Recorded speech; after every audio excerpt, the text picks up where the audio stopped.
निकल जा मेरे घर से चंडालिका। ज्यादा मत बोलिए भाभी, बोली हमारे मुंह में भी है।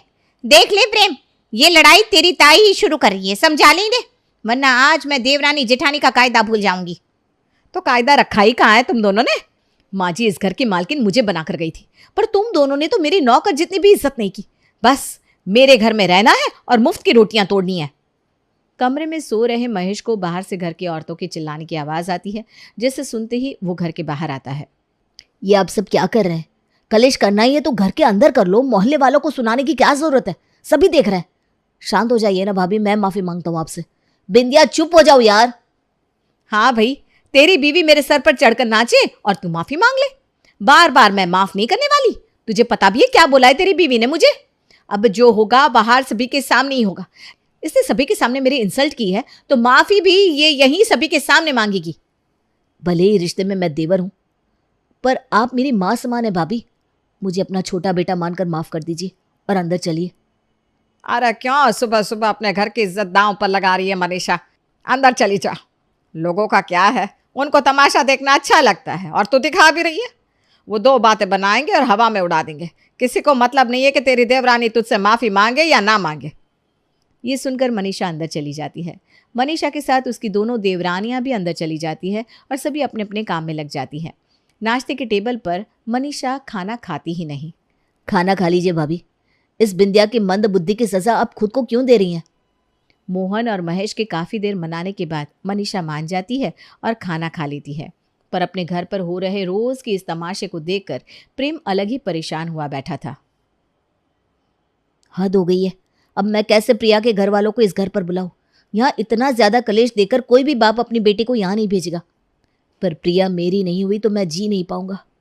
और इसी टेंशन में अब प्रेम या तो अपने कमरे में पड़ा रहता या प्रिया की तस्वीर देखता रहता। और उसकी ये हालत देखकर उसकी बहन रमा उसके पास आती है। तो ये है मेरी होने वाली भाभी?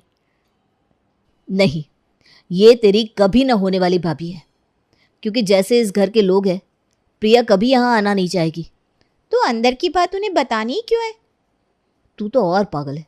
ऐसे भी किसी भी लड़की का बाप अपनी बेटी का हाथ किसी को भी नहीं दे देता। वो लोग कम से कम 4-5 बार आएंगे घर देखने, और जब वो देखेंगे कि यहाँ देवरानी जेठानियाँ कुत्ते बिल्लियों की तरह लड़ती हैं, वो फौरन ना कर देंगे।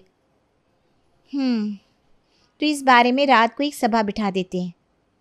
रमा इस बारे में अपने पापा को बताती है और रात को खाने के बाद हॉल में पूरा परिवार साथ में बैठता है, जहां मोहन इस बारे में संतोष से बात करता है।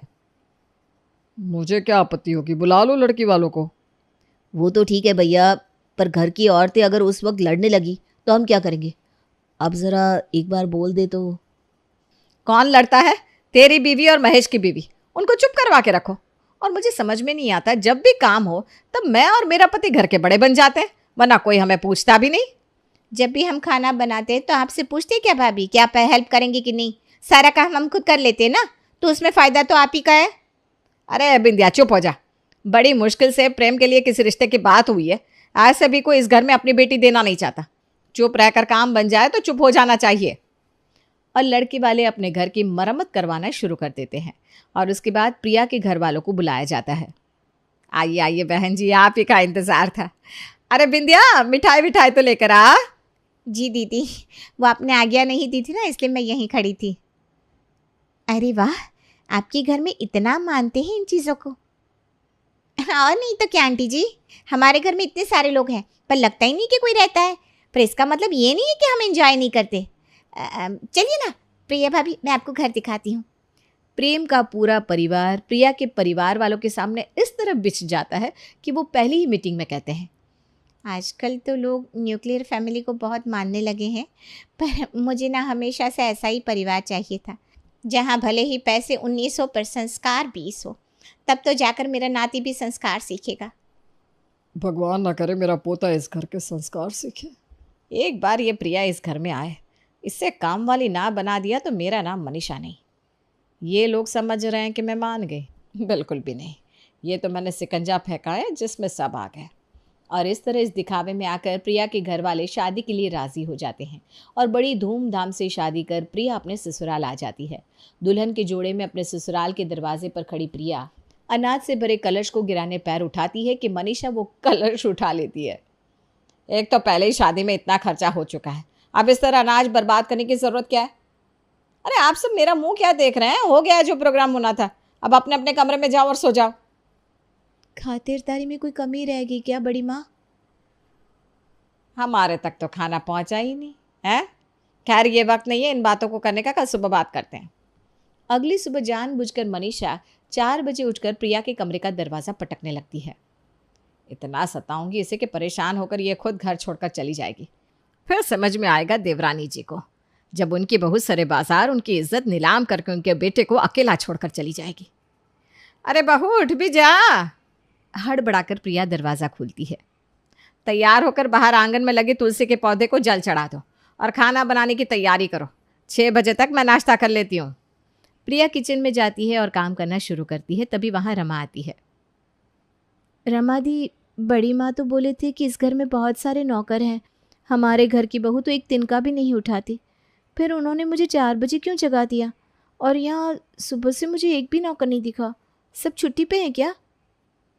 भैया की आवाज़ सुनी क्या भाभी? लगता है भैया मुझे आवाज़ दे रहे हैं, मैं अभी आती हूँ। ये कहकर रमा वहाँ से निकल लेती है। प्रिया नाश्ता बनाकर टेबल पर रख देती है। ये तूने सुबह सुबह टेबल क्यों सजा दिया? कौन खाता इतनी सुबह? आप ही ने तो बोला था मम्मी जी खाना तैयार कर दो। खाना नहीं नाश्ता कहा था मैंने। 2 ब्रेड दे देती, इतना सब कुछ बनाने की क्या जरूरत थी? तुझे क्या लगता है मैं भूखड़ हूँ? सारा खाना मैं ही खा जाती हूँ। ये क्या कह रही हैं भाभी आप? प्रिया का ये मतलब नहीं था। मुझे नहीं पता क्या इसका मतलब था। ये छोटे घर की लड़कियां जिस घर में जाती है यही काम करती है। लगता है पूरा का पूरा राशन लगा दिया इसने नाश्ता बनाने में। ऐसे ही इतना तेल मसाला लगाकर खाना बनाएगी तो महीने भर का राशन हफ्ते भर में ख़त्म हो जाएगा। नाश्ता बन गया है तो खाया जाएगा, घर में कम लोग थोड़ी ना है। बहू तूने लगा दिया नाश्ता, अब तो फिक्र मत कर। ऐसे भी आज तेरी पहली रसोई की रस्म थी, देख भगवान ने तुझसे वो करवा ही दिया। चलिए सब एक साथ नाश्ता कर लेते हैं। पर मनीषा कहाँ सभी के साथ नाश्ता करने वाली थी। वो अपने हिस्से का नाश्ता और अपने पति के हिस्से का नाश्ता अपने कमरे में ले जाती है।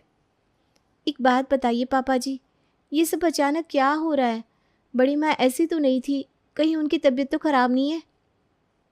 अब तो जो है यही है बेटा। कोई साफ साफ क्यों नहीं बता रहा है? अगर प्रिया के मन में ज़्यादा सवाल उठने लगे तो बात बिगड़ जाएगी।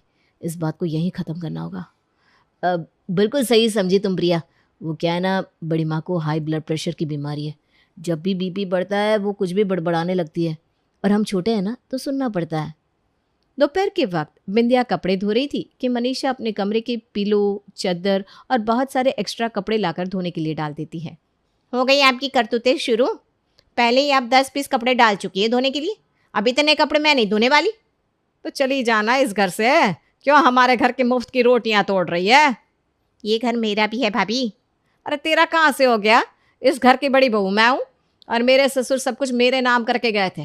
तुम जैसों को इस घर में रखने की गलती कर दी मैंने। तुझसे शादी करने से अच्छा महेश उस किराने वाले की बेटी से शादी कर लेता। अच्छा खासा लंबा रिलेशन भी था उसका। क्या वो किराने वाले की बेटी इनकी गर्लफ्रेंड थी? अब समझ में आया ये राशन लाने की इतनी जिद क्यों करते हैं। ये सुनते ही दाना पानी लेकर बिंदिया अपने पति के ऊपर चढ़ जाती है। कोई यहाँ किसी से लड़ रहा था तो कोई वहाँ किसी और से, और इसी बीच मनीषा जाकर प्रिया से कहती है, ये है इस घर की सारी रियलिटी। अब तेरा पति तुझे कह देगा कि बिंदिया को मानसिक बीमारी है, जैसे उसने कहा ना कि मुझे बीपी है, उस हिसाब से तेरी सास को तो ना बोलने की बीमारी होगी। वैसे सबसे बड़ी नाग ना वही है, चुप रहकर षड्यंत्र बराबर कर लेती है। मैं कुछ समझी नहीं बड़ी माँ, शादी के पहले तो। अरे वो सब दिखावा था बेटा तुझे इस घर की बहू बनाने का। तेरा पति तेरा कोई सगा नहीं है। वो तो तुझे रोज स्कूल आते जाते देखता था तो टीचर जी पर उनकी नजर पड़ गई।